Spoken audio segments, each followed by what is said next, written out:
Hello and welcome to The Appointment. I am Pranjal Sharma. Joining me today for a conversation is the new president of the Confederation of Indian Industry, Naushad Forbes. Naushad, thanks so much for joining us today, and congratulations for your new assignment and responsibility. You're taking over the leading chamber of industry at a time where hope is improved. There seem to be some traction building on the ground on industrial activity. May I begin by asking you to share your impression of where is the Indian economy today? So, Pranjal, first of all, it's a pleasure to be here with you.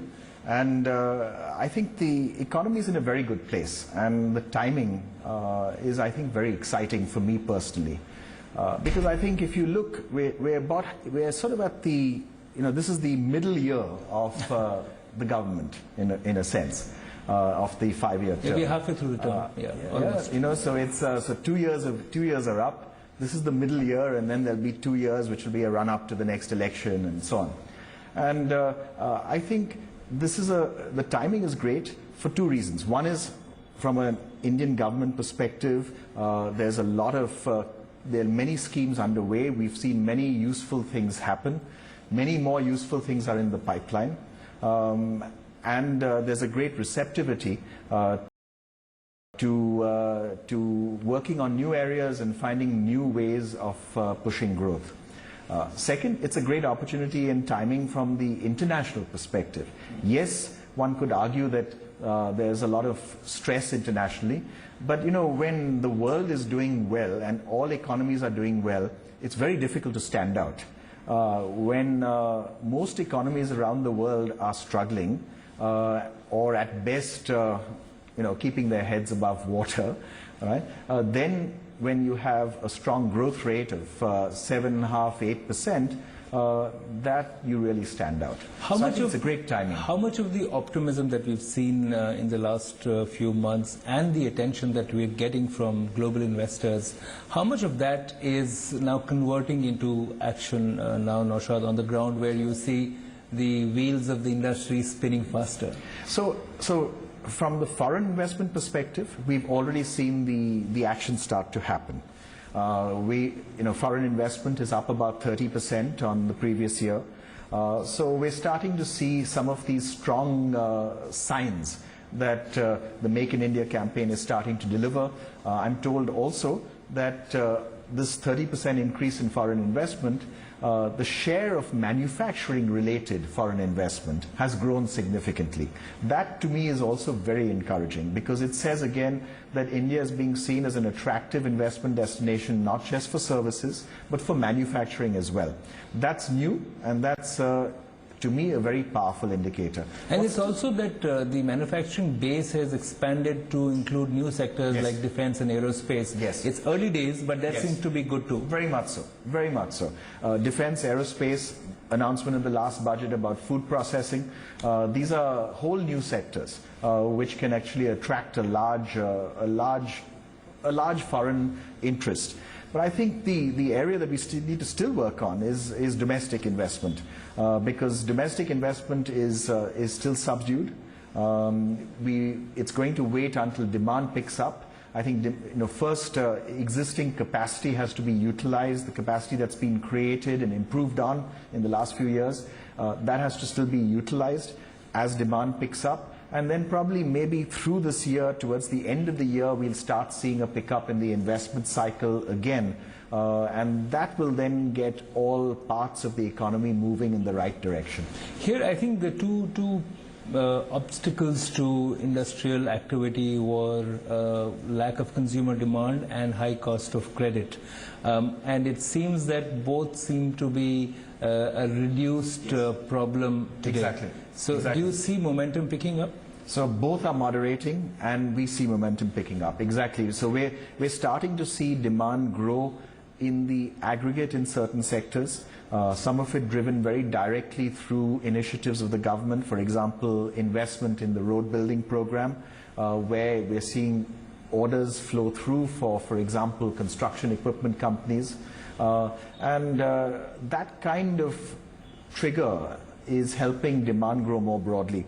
The initiatives announced in the budget of investment in the rural sector are yet to show up on the ground in terms of demand growing from the rural sector, but it's a matter of time. It's been a month. There, I think the government is now focusing on investing in agriculture, which has been, sorely neglected. We don't have enough investment in agriculture for the last 45 years. So I think that would make a lot of difference. But in terms of the issues which were holding back the, the momentum and the energy of Indian industry, the high cost of credit and the rising debt was an issue.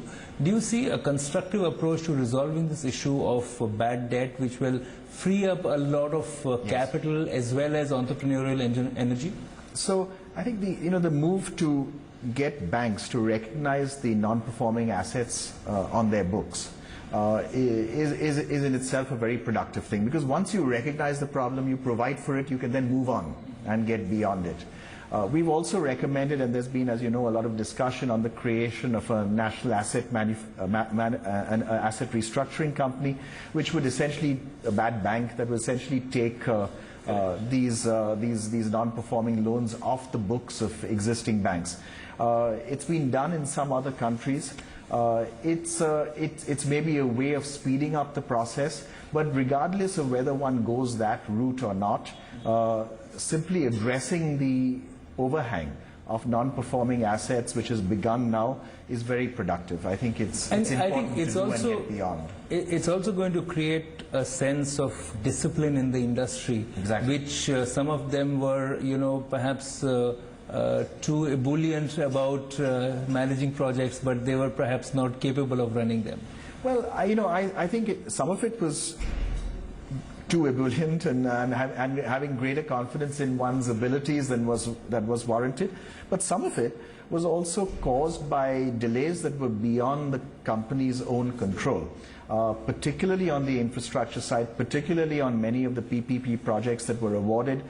They were awarded, but the government didn't deliver on its own So the financial closures were delayed, and as a result, it hurt everybody. Naushad, I'll take a short break here, but once we return, our conversation with Naushad Forbes, President of CII, will continue. And I'm going to talk to him about what are the competencies that Indian industry must build to be able to take ahead its potential for growth. Stay with us on The Appointment.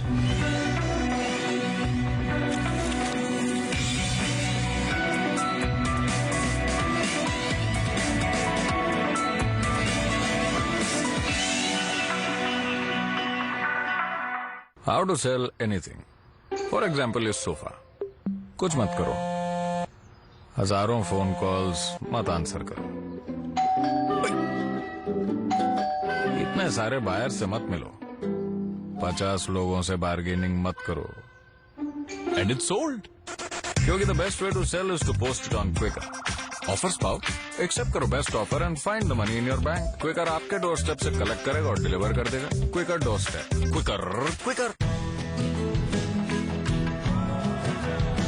आम की मिठास अब और भी खास. Sip India sip, mango sip. जल्दी चलो, late हो रहे हैं.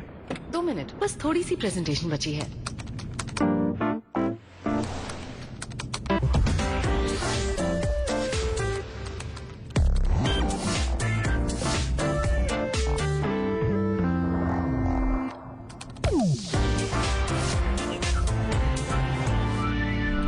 Done.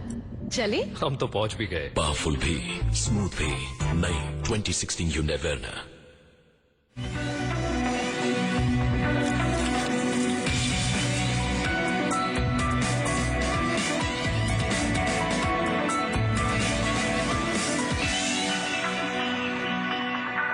You've joined me, Pranjal Sharma, on The Appointment. I'm talking to Naushad Forbes. He's the President of Confederation of Indian Industry. Naushad, you give us a very good insight into the fact that things are beginning to look up and things are moving on the ground. At the level of states, which is where the real action is, the central government has devolved a lot of funds to them, given them freedom to utilize funds, and so they have a better ability to engage with private sector. Where do you see the reforms and changes at the regional level? What are the best changes that are happening? So, I think one of the most positive developments of the last 2 years has been a true unleashing of competitive federalism. You know, as states have started to compete one with the other. Is it more than a slogan? I think it's very much more than a slogan. Let me give you two examples. First, take the area of labor reform. Labor reform is a very contentious issue. It was first raised by Manmohan Singh when he was finance minister. There was a lot of criticism. The issue ended up being dropped, and it vanished from the policy agenda for over 20 years. Right? And we are in the 25-year of economic reforms. Absolutely, right? It was finally picked up again by this government, and I think it was courageous that the government picked it up. They realized too that doing anything substantial on the labor reform side at the central government level was going to be very difficult. So they said quite cleverly, I think, that look, this is a concurrent issue. It's an issue where the states can move ahead if they wish, right? And they, as the central government, would approve the changes that they wanted.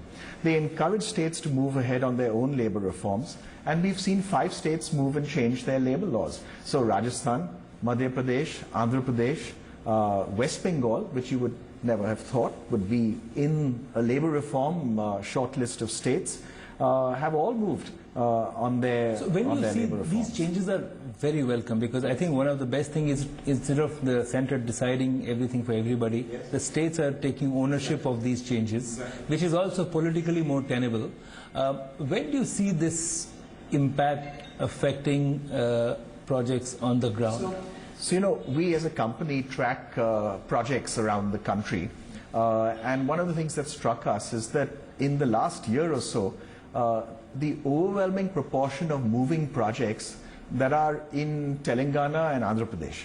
And it's a question, you know, how come Telangana and Andhra Pradesh? I mean, you know, they always had good project activity, but why this disproportionate representation? And it's because of a particularly fierce competition that's taking place between the new state of Andhra Pradesh and the new state of Telangana to attract investment and to move forward in a whole range of sectors. I'll give you a great example of competitive federalism there. The state of Andhra Pradesh announced a very proactive policy where they said, look, if you're waiting for an approval and you don't get it in 21 days, then you can consider the approval to have been granted. It's deemed to be approved. The state of Telangana went one better and they said, look, 21 days, it's deemed to be granted, and the bureaucrat who was sitting on that approval will be fined. So, you know, I mean, to me, it's a good example of competitive federalism. And I think also accountability. And accountability. I mean, you know, states are starting to push the decision-making down and say, how do we actually deliver change on the ground? And I think that's very powerful. There has been a lot of debate about the impact of National Skills Development Corporation. There's a skills ministry in the government today. What are the learnings from the efforts so far which can help us really make sure that A, the skill creation is of a certain quality, and B, to ensure that is taken into the industry, because there seems to be a gap there? I agree. I think we're poised to see a lot of change there. At two levels, and both areas are both deliverables for us as a part of our theme this year. First, in terms of the skills framework, and the National Skills Development Corporation has worked on, I think it's about 350 different skills, where they have identified different levels within those skills and said, look, you know, how do you become a better, and this, you know, is a range of skills. This is how do you become a better cook, how do you become a better waiter, how do you become a better person who cleans your house, and also how do you become a better machinist on the shop floor. You know, so it's a huge range of skills. And that framework is now all done. It needs to be effectively deployed and taken up on a widespread basis by corporate India. And I think that's where we need to play a much more proactive role. It has to move. It has to move. I think the ownership industry. of corporate India on these efforts needs to sort of rise to a better level. I think we can take much greater advantage of it. You know, the government passed a new Apprenticeship Act a year and a half ago. It's quite a fundamentally new act. It provides great flexibility in hiring apprentices. It moves away from having all these specified percentages, you know, that if you have 100 turners, then you must have 5 turners as apprentices. You can now mix and match in terms of your apprentices as you like, covering all fields, including services. It provides great flexibility. Those notifications from the state governments are still flowing out. Even a year and a half later, it's something that needs to be hastened so that this can become reality on the ground. But from companies as well, we should be displaying, it seems to me, a lot more eagerness to take advantage of the flexibility that this new act provides, because it's a great advantage. You know, it'll help us in our own firms in training people that will be good for our companies and good for everyone else. That's fuel and engine for your growth. Yeah. Naushad, we take a short break again, but we'll continue the conversation with Naushad Forbes, the president of CII, and I'll talk to him about the entrepreneurial culture in India with the startups ecosystem. How well has it been developed? We talk about these issues when we return on The Appointment. Stay with us.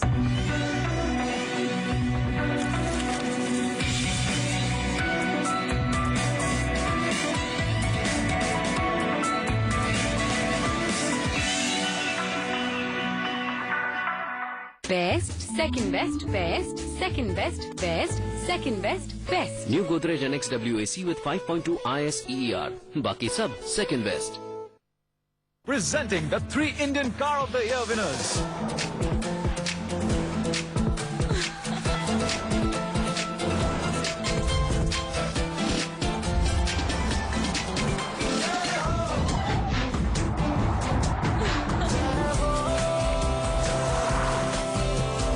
The Indian of today drives the Indian Car of the Year. Experience Hyundai.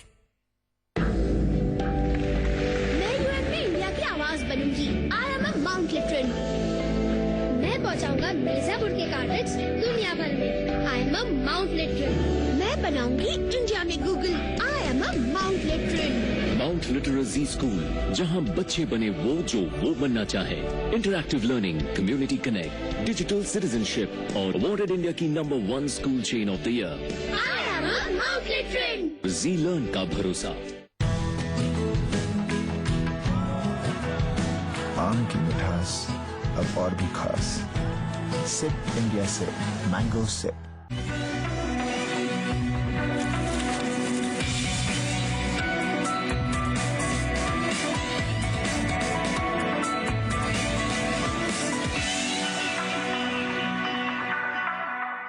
You've joined me, Pranjal Sharma, on The Appointment. I'm talking to Naushad Forbes. He's the new president of the Confederation of Indian Industry.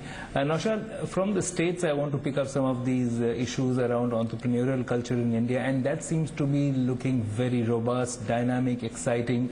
The government seems to be stepping in, but we've seen that, you know, the entrepreneurial spirit of India is best left to animal spirits and the talent of the young people. How much of it is diversified enough? Because the sense one gets is that it's most of it which gets attention is in the technology sector, but perhaps this should be more broad-based. What's your view on this? I do think it should be more broad-based, but I fully agree with you on the vibrancy of our entrepreneurial culture. I think we have a tremendously entrepreneurial culture, and I think, in fact, the whole purpose of reform, you know, that started off in 1991 has really been to enable the entrepreneurial culture of India to achieve what it's capable of doing. I think that shows up in many sectors of the economy. The startup environment is particularly vibrant in services and in tech. There are many opportunities there, and we can talk about the potential, for example, of e-commerce to really provide whole new paradigms of how business can be done in India. But here the role of an organization like CII is critical, because one of the inputs they're lacking is mentoring or guidance, because they have a great idea, they seem to get funds pretty easily, but it's a bit like spray the money and pray that something works. So, you know, helping them realize their objective, can CII play a role? So one of the things that we're consciously trying to do is to actually first try to include many of these new sectors in our own membership and in our own activities, because that, you know, the first there needs to be contact. right? And when there's contact, then we can provide the kind of connections that can be very productive for people who have all of the ideas and all of the talent and all of the energy, but perhaps need some of that input in terms of connections with the rest of the more mainstream, if you like, economy. But just to take the advantage of e-commerce really in the country, in many other countries, e-commerce provides a marginal and incremental benefit. You mean instead of something being delivered to your doorstep in 3 days, it comes in 3 hours. That's not transformative. It's nice, but it's not transformative. In India, probably now, someone can get something which they earlier couldn't get. At all. So that's transformative. So all of a sudden you have a new market, not just efficiency, but you have a completely new market and a completely new supply base. And new markets are opening for exactly. So new markets are opening up for suppliers who could not go beyond their immediate vicinity, and now they can actually go beyond. But these startups are also disruptors. Business models using technology are being disrupted, which means that legacy players, many of whom are members of CII, will feel the heat from these young guys. It's very powerful. It's what should happen.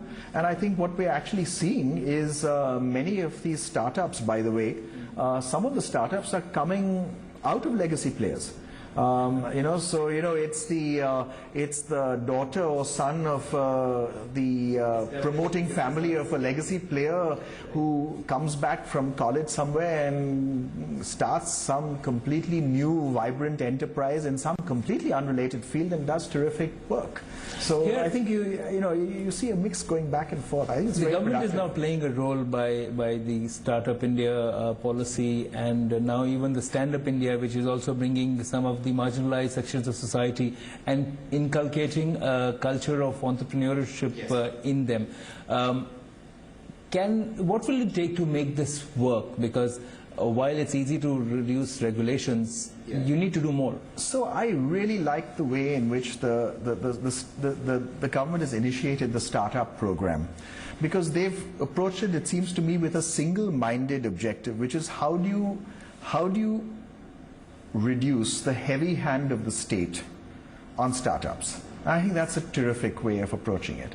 What startups need, they do not need financing from the government, they do not need ideas from the government, they just need the government to be out of the way, right? And that's what they've tried to do with providing various benefits in the form of the startup being out of the tax system for the first 3 or 5 years, able to operate more freely in the first 3 or 5 years. This is exactly what startups need, it seems to me, to get off the ground more quickly and effectively. As far as the Stand Up India program is concerned, again, a very good initiative because it's so important for inclusiveness.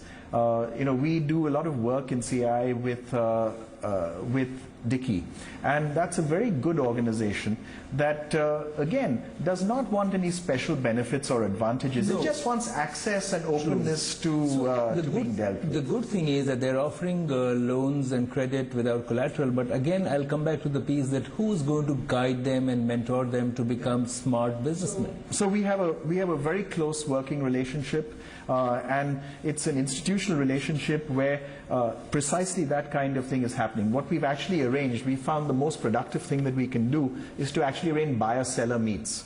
So where you actually have many of the enterprises that have been started by entrepreneurs who are members of Dickey, who display what they do. And then we have many CII members who go in and sort of say, okay, so this is what we need this service, or we need these products, and bring them into the ancillary ecosystem. Right. And you become a part of the whole supply chain. We found that to be the most productive way to really work together in this area. And again, this is not just good to do. This is good for business. Because if we can operate as a country of 1.3 billion people, where we recruit from 1.3 billion and not some subset, where we deal with all of the enterprises in the country and not just some subset, we're all going to be more efficient. Finally, Naushad, one quick reaction from you. Where would you like this year, 2016-17, to end? How would you like it to end? So, one of the things that I recognize as a CII office bearer is that our first role, CII is a terrific organization with an incredibly powerful and committed secretariat. I recognize that the first role of the CII office bearer is to show up. Yeah? So that I have to do. Yeah? Having done that, then there are roles that one can play in terms of providing focus on areas where we hope we can add some value and deliver useful things for the country. So the technology and technical capability area is one. Education, higher education and higher education policy and reform is another. We have an initiative to start a CII university in the course of the year. We have an initiative, for example, to focus on building multinationals, homegrown multinationals, multinationals with Indian roots who we can enable and help to go around the world. We have an objective to see if we can contribute to changing our trade policy stance from being largely defensive and trying to restrict the access of foreign firms to the Indian market, to being more outward looking and saying, how can we increase access for Indian firms to markets in Latin America or in the Middle East or in Southeast Asia? So I think these are the kinds of, there are 6 sub-themes to our goals for the year, and if we can... You have a very busy year. We have a busy year ahead, but it should be a lot of fun, and I think it'll be very fulfilling. Thank you so much, Naushad, and our best wishes for Thank you. Thank you, Pranjal. Thanks a lot.